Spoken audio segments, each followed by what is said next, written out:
Hey, welcome into Hold My Banner. If you love this show, make sure you check out Foxborough Rush on Nesson as well. There, we get you ready for the NFL Draft. Just days away. Can you believe it? What will the Patriots do with the 4th overall pick? Find out on Foxborough Rush. It's available on YouTube, Amazon, Apple, and wherever else you get your podcast.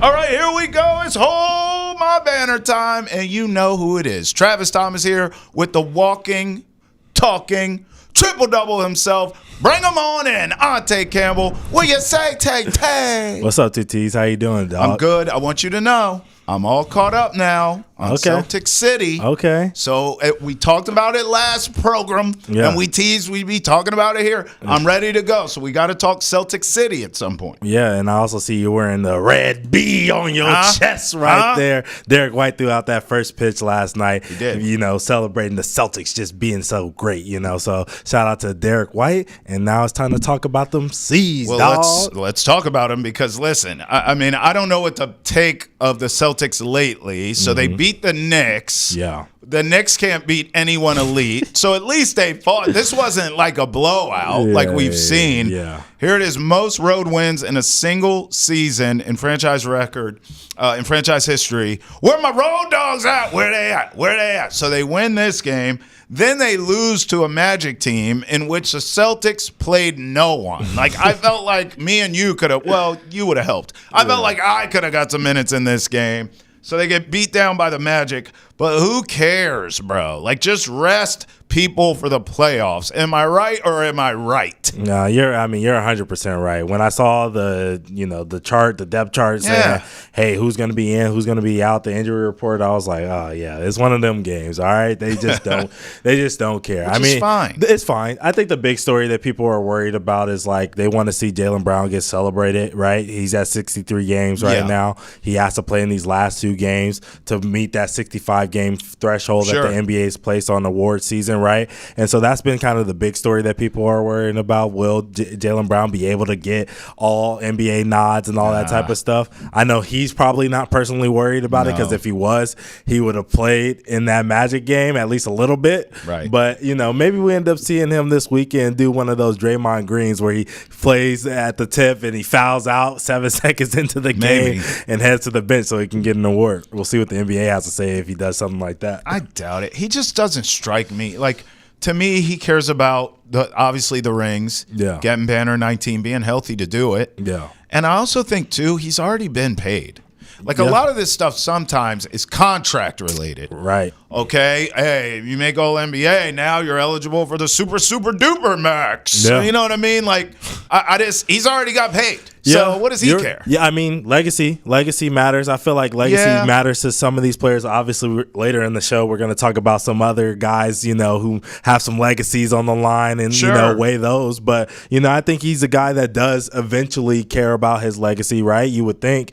Maybe, when you're talking about greatest this, greatest that, it always comes up, how many All-NBAs do they have? And no one's going to say, well, he was 2 games away. He would have. Everyone's just going to forget about the fact that he had a fantastic season this year, played 63, hopefully 64, maybe even 65 games this year, right?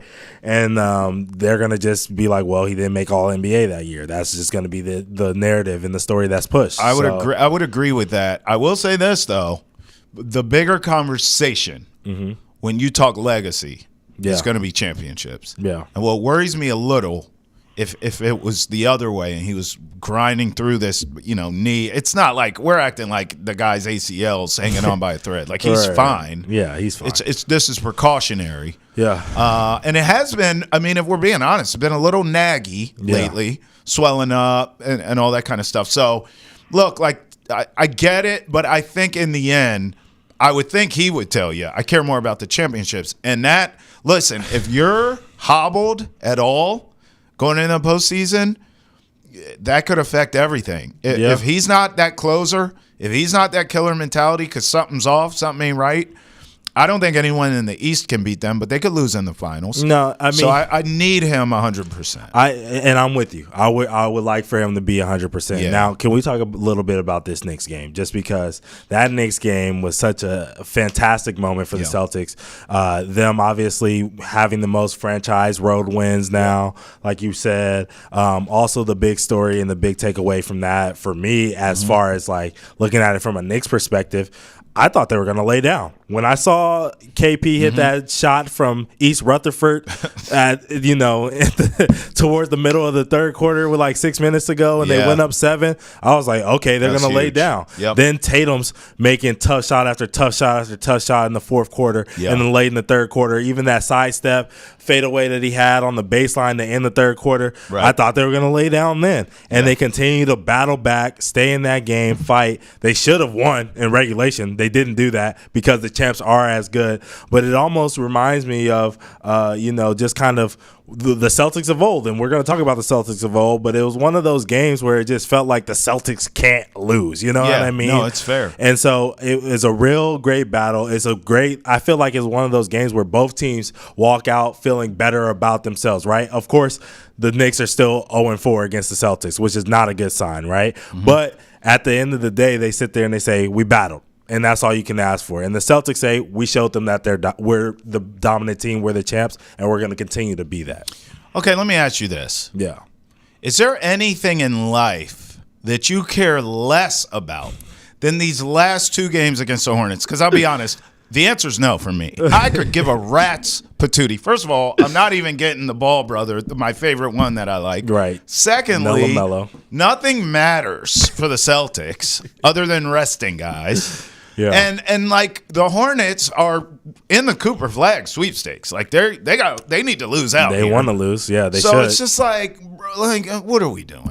Yeah, what are we doing? I mean, it's almost like let's fast forward to the playoffs. Why are we even playing these games? I'm over it. What I'm looking forward to, though, is for their role players to get more time and experience and hopefully some energy going into the playoffs, right? Some guys that we're going to need because you know how the playoffs go, right?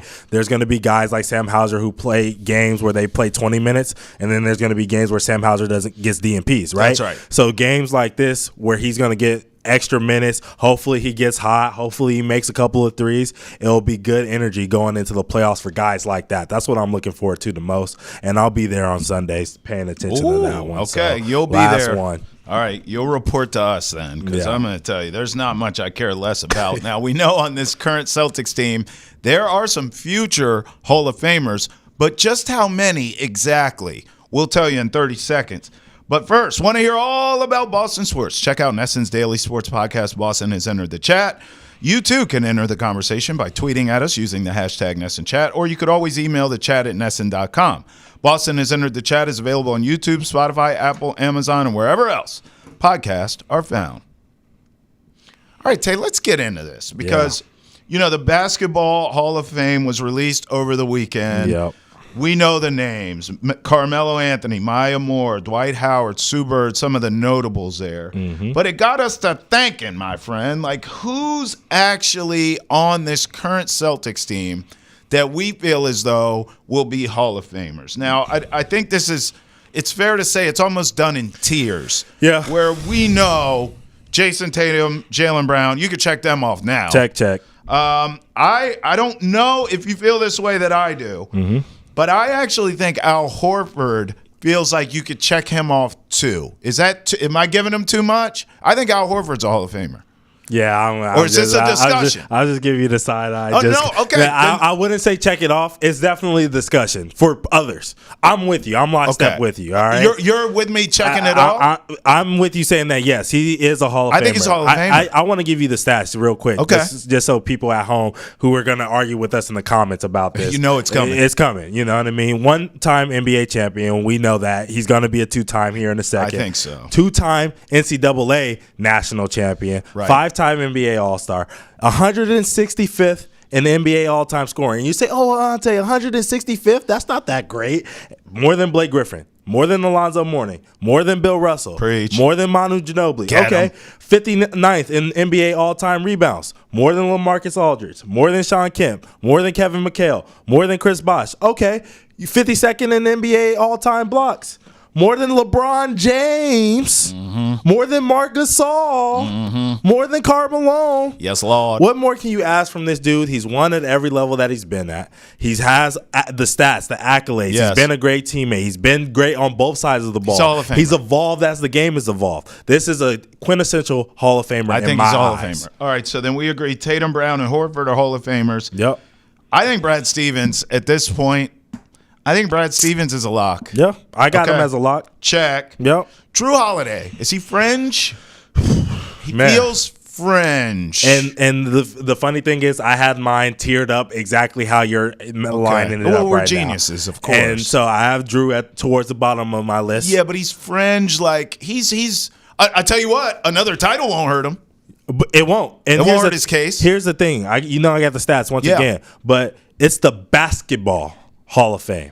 It's Right. not the NBA Yes. pro. It's not. This isn't the NFL. It's this big is the picture. basketball Hall of Fame. Yeah. He's a 2-time champion. Going to be 3 About after to be this 3, year. we think. Right. Yep. 2-time NBA All-Star. All right. Yeah. 6-time All-Defensive Team. 3 of which are first All-Defensive Team guys. Sure. 3-time Teammate of the Year, which is an important aspect of being a basketball player. I would agree. 2-time Olympic gold medalist, and he was Gatorade Player of the Year in high school. I mean, bro, And he was a Pac-12 all Pac-12 or Pac-10, I think at the time, freshman team. So Right. that amounts for something too as well. He has accolades on every level as well. A winner everywhere. You said those brothers are legends out right your way too. And won championships being like probably the third best player on 2 different teams, right? Absolutely. So, Well, even that Bucks title. I mean, he was probably the second best player on that Bucks team, bro. I think he was. Right. So, it's one of those things where you have to give him his respect, and then all of those years with Philly, all of those years with New Orleans, he was hooping. You know what I mean? So, yeah, I think he gets another title. I don't think it hurts his resume. I think at that point, for him to go to a lock, like these other guys we said, Tatum, Brown, Horford, Brad Stevens are locks. right. I think Holiday's close to being a lock. I just believe he needs another title, which we think he's going to get this season.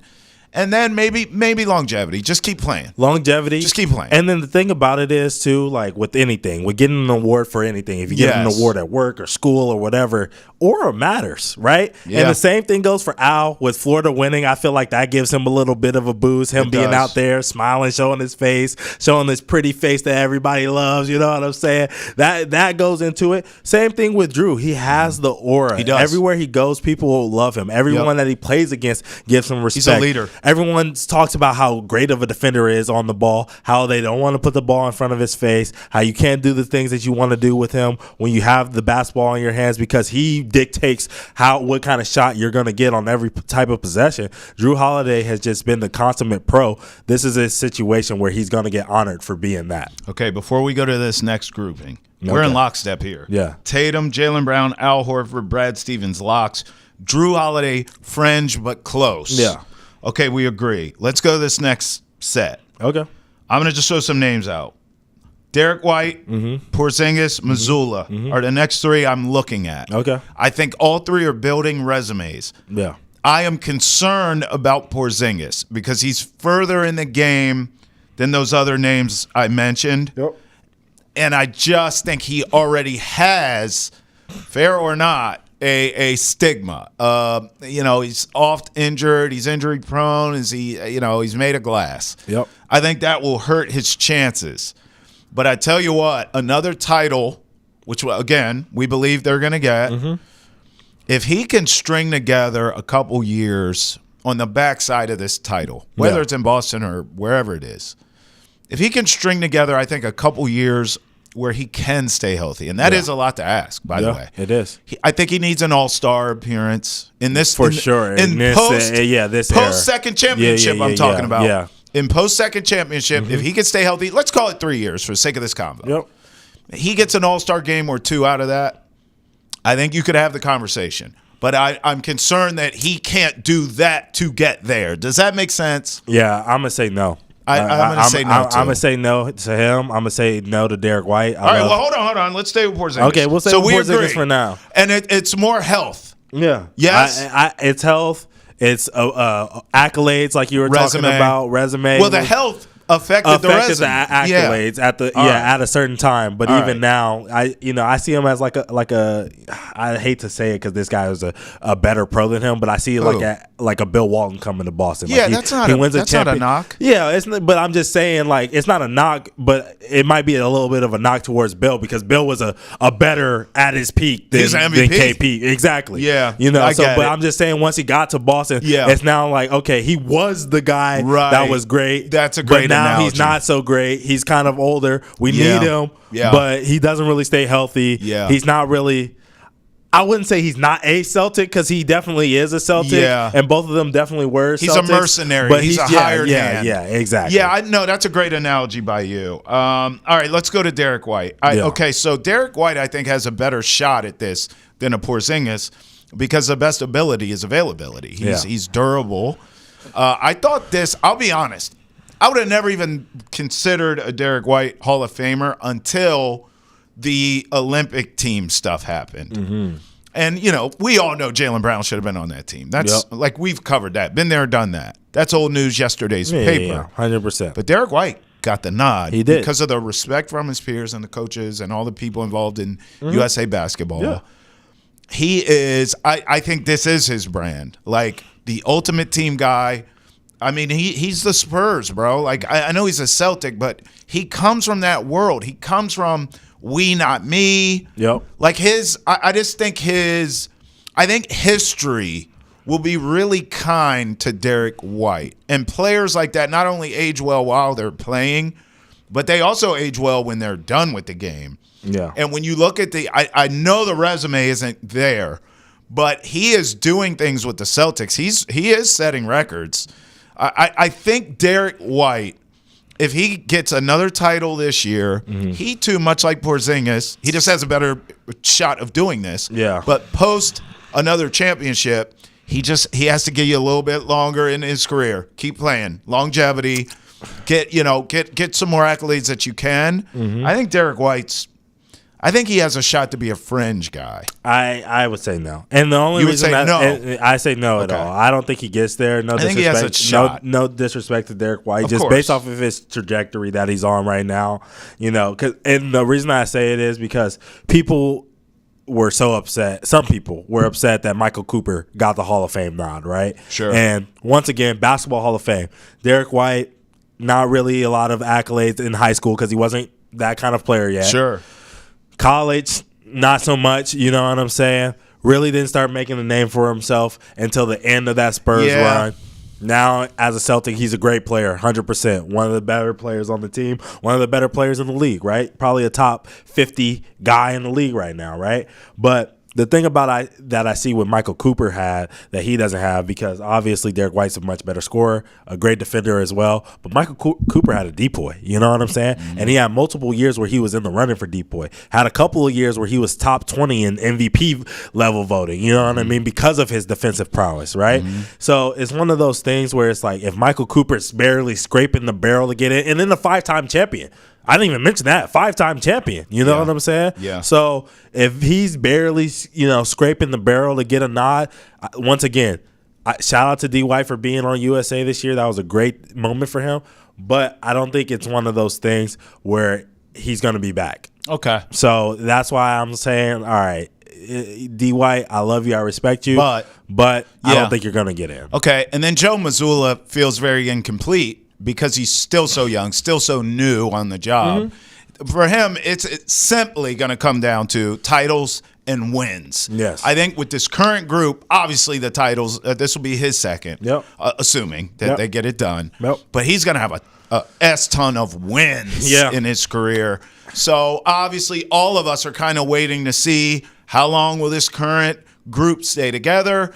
And then I think Joe Mazzulla will start being graded and judged post this group, however long they have it.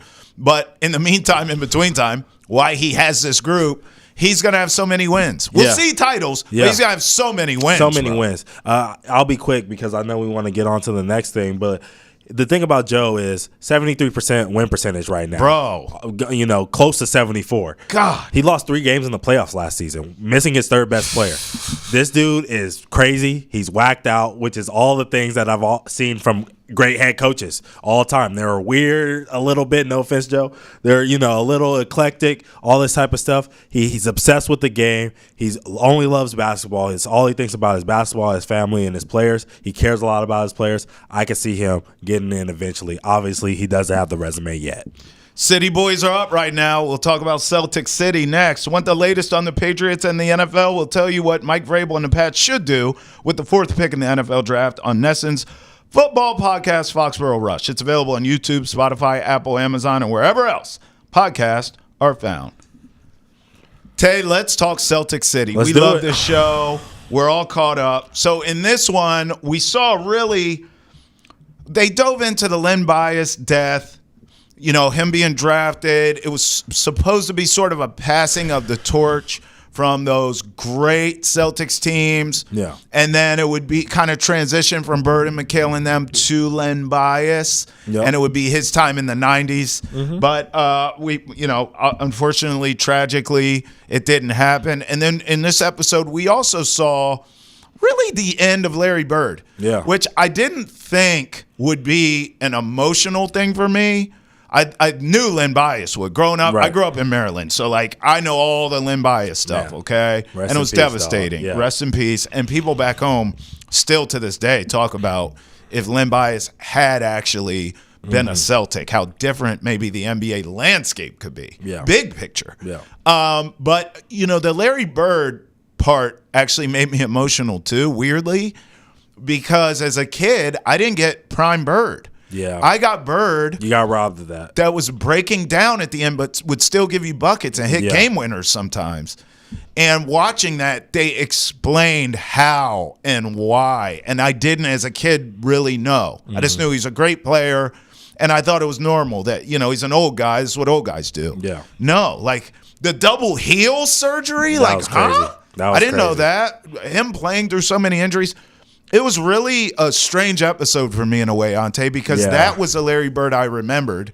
And what Celtic City did was just kind of catch me up as to why that was what I was witnessing. Yeah, I mean, it was one of those things where it's like I wanted Larry to, you know, be a guy. It was, you know, I looked at it from this perspective of how the Lakers looked at it, obviously, kind of growing up, hearing stories about Larry, seeing some of his games and stuff like that. But, like, knowing that Magic continued to go on to win championships and the Celtics weren't there, it was kind of sad to see that they were falling apart so early because we wanted more of that. I mean, we see it now, you know, with the Lakers versus Celtics games that we have now. People are excited for Lakers versus Celtics. It's always been a thing, and to see that rival kind of fade off into, you know, non-existence was just a little bit of a sad moment for me to watch as well. You know what I mean? Even coming from where I was coming from, I wanted to see Larry be there. I wanted to see him rival the Lakers. I wanted to see him and Magic continue to go at it for years and years and years. But we just didn't get that. No, we didn't. And you know, we can play what ifs all day in sports. You and I were talking about this earlier this morning. You know, we're quick to say,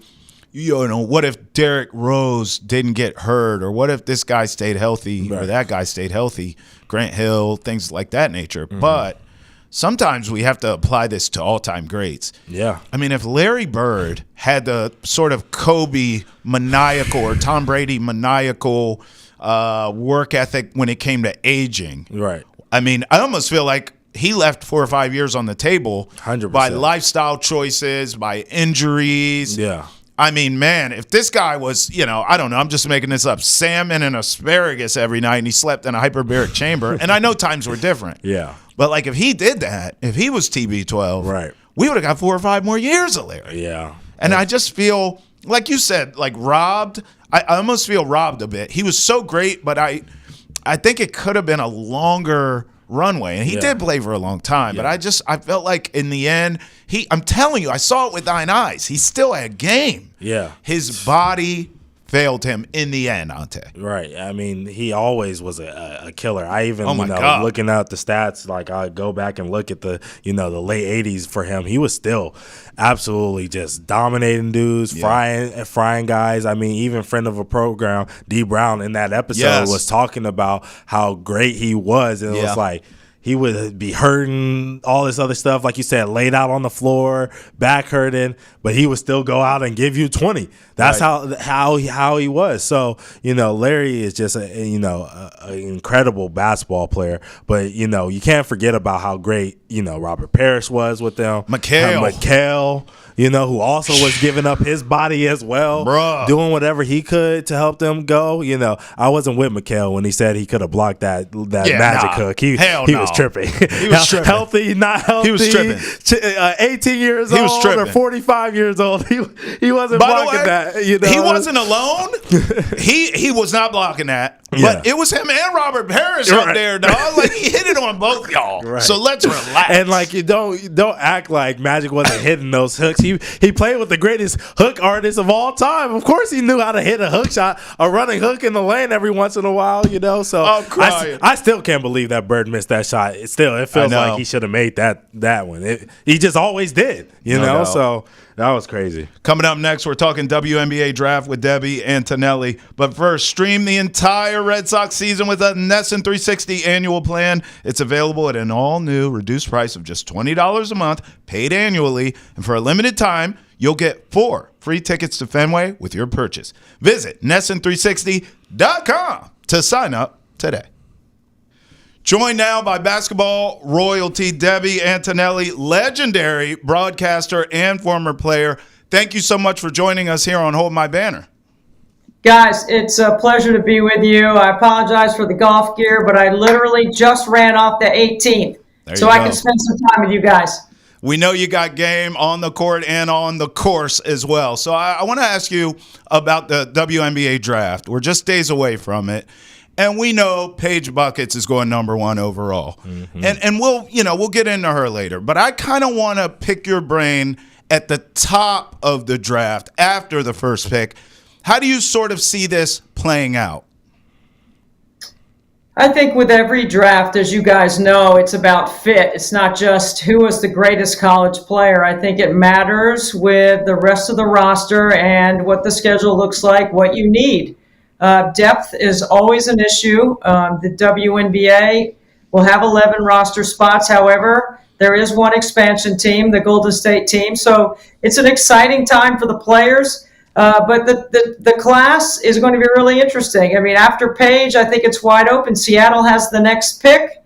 And as much front court help as they have, I think Malanga from France is probably going to be the second pick. She had a great Olympic experience on the international stage. She's long and athletic. She's young. And I think she would be an excellent choice for them. They've got Skylar Diggins at the point. They could probably use a backup point guard, but I think if you're going for who's the best athlete and what might fit what you need, and a replacement for Nneka Ogwumike down the road, I think that's a good pick for them. All right. Now I want to ask you about Paige Buckers because – look, we all got attached to her from the beginning. She came into UConn with the hype. She lived up to the hype. Then she got injured. Kind of takes the air out of the room like, oh, no. But then we watch her come back from that, which we all love a great comeback.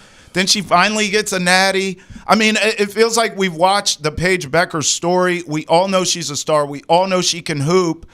I mean, are we talking Caitlin Clark here year 1? Like, is she going to come into the wings and make that kind of immediate impact? No one knows Caitlin Clark's impact more than you. We'll get to her later as well. But do you think Paige Buckers can sort of have that same transition to the WNBA as Caitlin Clark did? I think she can. I think there's those that struggle and there's those that adjust. Mm-hmm. I think Paige Buckers is going to adjust. There's no question it's going to be physical, but she's not going to have to play the same amount of minutes, I think, that Caitlin plays. I think she could. I do think that Dallas is in somewhat of a rebuild, but as far as impact and Taylor Swift on sneakers and the Beatles and all the stuff that we have with Caitlin Clark, I definitely think she's going to have that kind of impact. And you guys are absolutely right. The kid's story is absolutely amazing. A lot of people are questioning the sample size. that she has from a physicality standpoint with the injury history that she has. But I think in the WNBA, she's going to adjust. I don't think she's going to struggle. And I think if she plays the point or the off guard, she can certainly guard multiple positions, but she can score. And if she's a catch and shoot, she's capable of doing that as well. And I'm seeing her probably 25, 26, 27 minutes a game and having an immediate impact on the league. Wow. Yeah. And as it pertains to Caitlin Clark, obviously the Fever have had a huge offseason this year. They have back-to-back picks in the second round, and you cover the Fever, so we'll talk a little bit more about them in a little bit. But who do you think they should kind of target in that second round range to help build Caitlin Clark and what Aaliyah Boston have already built there in Indiana?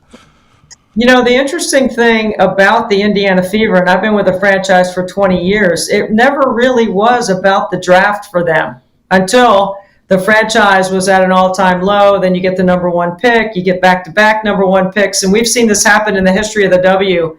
When that happens, you get two really good players. It's a landscape changer, and certainly with the offseason moves that Kelly Krauskopf and Amber Cox, the front office, have made around Caitlin, they're set to win right away. I think expectations will be very high. I'm looking forward to seeing what it looks like when they all come together, but certainly the pieces that they brought in are good. So second round picks, to your question, for the Indiana Fever, I'm not sure how likely it is going to be that somebody in the second round makes the team, but that doesn't mean that they couldn't make it. It's just going to be tough based on the moves that Kelly Krauskopf and Amber Cox have made to put Stephanie White, the new head coach, in a position to succeed right away around Caitlin.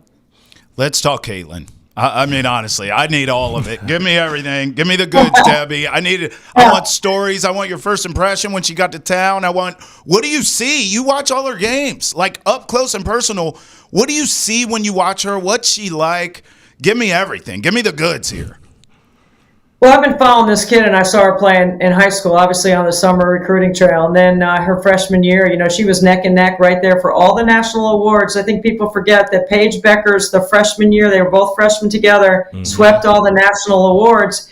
And actually, Caitlin's numbers were a little bit better in some categories. Just the brand of UConn was so strong on the national stage. And then Caitlin just, that little bit of a rub right there, I mean, she's a highly competitive person. She is a great teammate. She understands completely where she is in the landscape of sport, not just women's sport and basketball, but in sport in general. And the group around her has surrounded her with people that will help her succeed. She's a kid. She's 23, and she handled a lot of things last year. And I will tell you guys, I never heard her not one time say the wrong thing in a press conference, regardless of the topic. She always took the high road when people were coming at her. And I just think that she's a remarkable teammate, and I think she makes everybody else around her better. One of the traits I love the most about her is she sees all 9 players. When she's on the floor, she sees all 9. And that is a hard thing to do for any point guard. But that just shows you where her IQ is, because certainly the skills there, the three-point bombs are amazing. And then the pace that they play with, the way they accelerate through their offense. This team's built for speed. And it's going to be exciting to watch because she's going to be on top with the ball. There are going to be times they'll get her off the ball. But I've called it Clarkonomics. I've coined the phrase because we've never had this kind of disruption in women's basketball. And I mean that as a positive. Yeah. It is a market changer. And thankfully, we have Clarkonomics. Clarkonomics is fantastic, Debbie. Yeah. I mean, honestly, we got to get this on T-shirts. That's fantastic. I already have them on T-shirts. I can send you guys some if you want one. Yes, please. Come on. We have to send it. Oh, I will. I love it. All right, we're getting our T-shirts, and we will be wearing them here. And by the way, this will not be your last trip here to Hold My Banner. You'll be back with us for sure. So we'll wear those shirts when you're back on. Now, she has a legendary work ethic. And you being a part of the Fever broadcast team, you get to see that. I got to ask you, as you look at her game, and we're giving all these flowers to her, rightfully so, what do you see, though, in terms of what she can work on now? How do we sort of take her game to the next level? And we know she's attacking them, obviously, in the offseason as we get ready for the season. But what do you think she's working on? What do you think is missing from her game that she will add to take her to that next stratosphere? So the next thing she needed was some more physicality, like just to pump up. Like, she's been in the gym and she's killing it. I don't know if you've seen any photos of her. I've seen the photos. She looks jacked. She's jacked. She's jacked up, man. She knew what she needed to do. And, you know, there's nothing in her skill set that's missing. The pace and the tempo with which they played, that's what's going to change. So there's a wear down factor to playing with accelerated pace, not just 94 feet. But playing at an accelerated pace in the quarter-court as well, how quickly you get to those middle ball screens, how much Aaliyah Boston has benefited from Caitlin's ability to play in the middle third, short roll, Aaliyah Boston make a decision left or right, shooters all around, cutters. Stephanie White knows exactly what she's running, and she knows exactly how they're going to be able to score. Caitlin has so many ways she can make the defense wrong.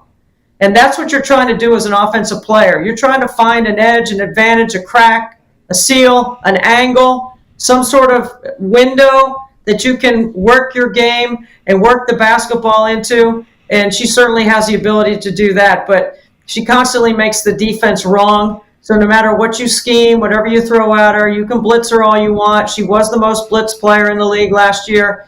The more you blitz her, the more it's going to put you at a deficit because she's just gotten so much better at it. And even at the end of the season, it tapered off a little bit. But her physicality, her physical strength is going to manage all those combination scheming, multiple actions that come at her defensively. I just think she's going to keep making the defense wrong. Yeah. Two big stars we just talked about, Paige Beckers, Clayton Clark.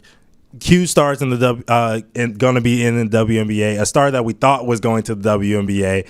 It shocked us a lot. Olivia Miles. She was a projected number 2 pick in this draft. Man. Decided to forego the WNBA draft this year and transfer from Notre Dame to TCU. From your perspective, what could have went into a decision like that?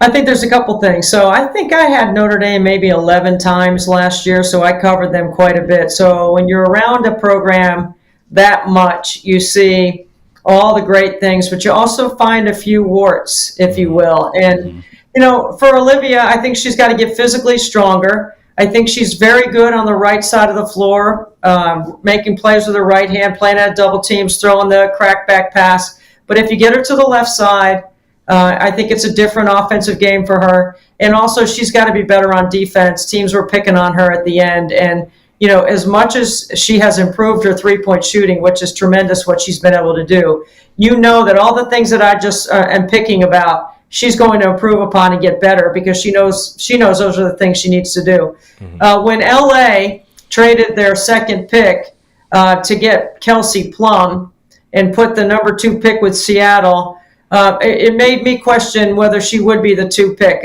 number 2 pick. I didn't have her as the number 2 pick. But that doesn't mean that Seattle didn't have her there. I just thought that she wasn't what they needed. I liked the kid from France better, Malunga. I think that's how you say her name. And she's just long and athletic and active. And I think Olivia made a decision based on what was best for Olivia Miles, and that was to stay in college, make some NIL money, go to TCU where Mark Campbell will run a lot of ball screen offense in the middle third, a very much pro-heavy offense, and I think she'll benefit from it. She knows she's going to have to improve in those areas, so I expect she will. It just drives me nuts, and I don't know, is it me or are there other people within the game that are like, oh, here we go again with the NIL and the transfer portal? Or do I just sound like an old man yelling at clouds, Debbie? No, you definitely don't sound like that. I think it's such a hot topic, and it's kind of vague. Like, there's no rules. We really don't understand it. Like, we're waiting on the rev share, and schools are going to have an option to decide with their 20+ million where they're going to put it. And most schools are going to put it in football because football is a revenue generating option. Mm-hmm. So if you're going to pay the players, you're going to generate revenue. And traditionally, we know that football has carried the freight for the rest of athletics in college, including men's basketball. There's not many men's basketball teams that make profit either. So I am concerned that when you have players on your team making more money than your staff, and how that's going to affect the amenities. I mean, you guys are, the amenities that these players are able to take advantage of, from massages to the way they travel to the nutritionist and the access they have to the resources from a fitness standpoint. There's so much available to these athletes now, and I'm just wondering how that all is going to factor into the tax base of what they're receiving. Like, are those going to become taxable income? Like all the gear that you get, like all the shoes that you get. Like we don't know, because nobody's really tapped into it, and I'm not smart enough to know all the antitrust and all the economic rules around the NCAA being a nonprofit, but we are at a significant inflection point on how all this is going to be handled. And I know football and men's basketball will survive because they have the NCAA tournament and $1 billion contract with CBS on the basketball side. I am concerned about women's sports in general. Mm-hmm. There are going to be some female athletes, they have definitely benefited from the NIL. You guys were not watching the NCAA tournament. You saw more Flaugier and Caitlin and Paige than you saw Cooper Flagg. Right. I mean, he was the only guy I saw. Once in a while, you might see another guy, but I think the women have benefited in that space. I don't know how they're going to handle the rev share. I don't understand it enough to know, but it is definitely a part of conversation everywhere you go. Gosh, that was such a great answer. I see the same thing. I mean, obviously, you sound very pro player, which makes sense, but also you're in the same breath, you're like, we need guardrails on this stuff. That's really what's missing now in college sports, I think. I want to ask you about the Connecticut Sun as we go back to the draft, though. This is sort of a big picture, almost schematic question, not so much players. The Sun right now are rebuilding, and they have multiple picks in this draft. Big picture, is this a strong draft class in terms of, if you have a lot of holes on your roster and you need to fill those, is this the draft class for you? Or have you seen, maybe drafts in the past, or there's a future draft coming where you're like, no, this will be the big one in next year or whatever? Is this a good draft class to sort of be in a rebuild, Debbie? I think, I can't speak for Jen Rosati, the president, or Morgan Tuck, who's the GM. They are both high-level basketball people and thinkers. They have a new coach. I think there's going to be some transition for them. I think overall their franchise is kind of in an interesting position. We have a lot of expansion coming up, and that's a tough market for free agency. It's hard to get there, and I think from a free agency standpoint, that would probably be their best go to be competitive right away. And I do think that Jen Rosati knows exactly what she's doing. She knows it's a rebuild. Washington's in a similar situation. I think Atlanta might be in a similar situation. But the sheer makeup of where Connecticut is, the free agency market as a destination city, from a travel standpoint, is challenging to get there. I don't know, I just kind of feel like Boston is a good spot for them. They have moved a game there. There are 4 or 5 franchises right now that have moved games when the Indiana Fever come to town. And I'm not kidding, guys. Like, it is absolutely amazing when we're on the road with the Fever. It does have a feel like, if I was around during the Beatles, I'm guessing that's what it would feel like. But it is amazing. I've heard others call Caitlin Taylor Swift with tennis shoes. I do see that. I think because teams have moved their franchise, their home games to accommodate the Fever, I'm interested to see how Connecticut. I think they're going to move one game with the Fever to Boston Garden for sure. Mm-hmm. I think it's something that they're looking at, and I'm sure the league is looking at it also. Yeah, and look, that draft class from last year, 2024, has to be one of the best of all time in WNBA history. Yes, Caitlin, Angel Reese, Brink, Cameron Brink, Cardoso, a bunch of other stars. Rakia Jackson. I could keep going, right? Yeah. How does this class 2025 stack up against last year's class? Ooh. Yeah, I'm sorry I didn't answer that question. Yes, it doesn't stack up to that. Not to that level. I mean, Rakia Jackson is one that I think is going to have a huge year.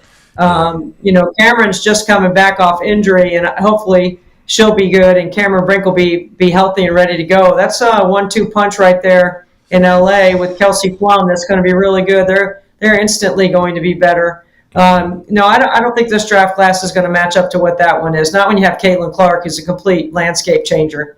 Yeah. You've covered Gino Auriemma forever. I mean, I have to know. I have to know a few things from you. So there's going to be a lot of questions in one here. Number one, what do you make of this guy? I mean, 12 national championships now. Right? I don't think anyone wrote UConn off here, but you see the rise of Don Staley and South Carolina. All these other teams every year in, year out. Notre Dame's there. Texas now is a powerhouse. I wouldn't say Gino was forgotten, but UConn wasn't winning at that clip that we were used to, and then he comes right back and does it again and has this great all-time UConn team. So talk to me about recent championship and your thoughts and how impressed you were. But then also, do you have any Gino stories? Because he is not only is he the GOAT coach, but he is so fascinating to me. I haven't had the chance to meet him yet. I'm dying to do it. But he's just a fascinating personality, individual. His players love him. You see him on the sidelines. He's nuts. But his players love him. Like, talk to me about what you saw from UConn this season, how impressed you were. And then give me any Gino stories if you got him. He's so fascinating to me, Debbie. I think he's fascinating, and I think what he does when he questions himself, I've seen him talk about whether he thought he still had it or if he was good enough. My goodness, I have on Westwood One Radio called 11 of his 12 championships. Woo! And it's a mark I never thought of until he won number 12, honestly, because once he won 4 in a row with Breanna Stewart in 2016, and then they had what we'd call a drought. Most teams would like to win one. And he's won 12. Wow. First of all, let me talk about his system and why I think it's so unique. I often ask myself and other coaches, why can't anybody replicate what they do? It's 40 minutes of execution and discipline. It's an incredible defensive game plan, a lot where they're in the gaps, they don't overextend, they're not full court pressing, they're just really good at playing in the quarter court. And then on the offensive end, it is 70% pass and cut, late ball screen action. They lift everybody above the free throw line and they run the Princeton. And it's an unpredictable, unscoutable offense because it's about reads. Everybody thinks the point guard is the only player that makes reads on the floor, but as a shooter, you got to be able to make reads on the floor too. You got to be able to set up your cut. You got to know when to come off screens, how to come off, how to change your pace, how to take your defender below the level of a screen. That's not just the ball handler. Everybody has to be able to do that. And the repetition and the IQ that is required to do that is what, to me, has separated Gino from everyone else, on top of him having the best players. So when you have the best players, you're going to win the championship when you run that system. That's on the floor. I think it's remarkable what they do with incredible precision. One of my friends says it's death by 1,000 cuts, because literally it is. It's like death by 1,000 cuts. They run misdirection, and then bam, they hit you with a back cut. Misdirection into a ball screen. It's just they manipulate the matchups because their IQ is so good, and he is really like a puppet master over there, calling out the switches and calling out the things that he wants. And especially when his team's in front of him in the second half, when your offense is in front, then he really has the ability to move people around, and it's just really masterful what they do. From a personal standpoint, I have the utmost respect for Gino, and I'm going to tell you a story about Gino that not many people know. In the height of Pat versus Gino, Pat Summitt versus Gino, and there's a time in our game when these two did not get along, and it was an incredible rivalry inside our game. Pat announces that she has early onset dementia and she is developing horrible rheumatoid arthritis and she's going on a decline. And they decided to create the Pat Summitt Foundation, which would be for Alzheimer's research. So the Pat Summitt Foundation is launching. The person that was running the Pat Summitt Foundation was a person named Danielle Donahue, who is also right now the CEO and president of the WBCA. So because Danielle had worked for the Big East and had a great relationship with Gino, she called him and he made I'm not sure it was the first gift to the foundation, but it had to be one of the top 5 gifts to the foundation. I'm not going to tell you how much it was. I know how much it was. It was a significant, I would call a significant gift. Months later, I'm with Pat, and Pat knows Gino gave the donation, and she's trying to write a thank you note to Gino for his donation. And she was struggling a little bit to write the note, but she was also struggling with what she was going to say. And so watching her go through the exercise and having that conversation with her about Gino was pretty emotional. I thought it was really emotional for me. It was emotional for Pat.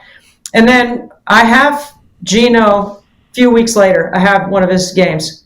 And we're talking hoops and we get done. I said, Coach, is it okay if it comes up in the game, if I can work it in, if it works out, can I tell everyone that you gave a gift to the Pat Summitt Foundation? And he kind of cut his eyes at me. He said, how do you know about that? I said, well, I know because I was with Pat when she was trying to write the thank you note. And he got emotional.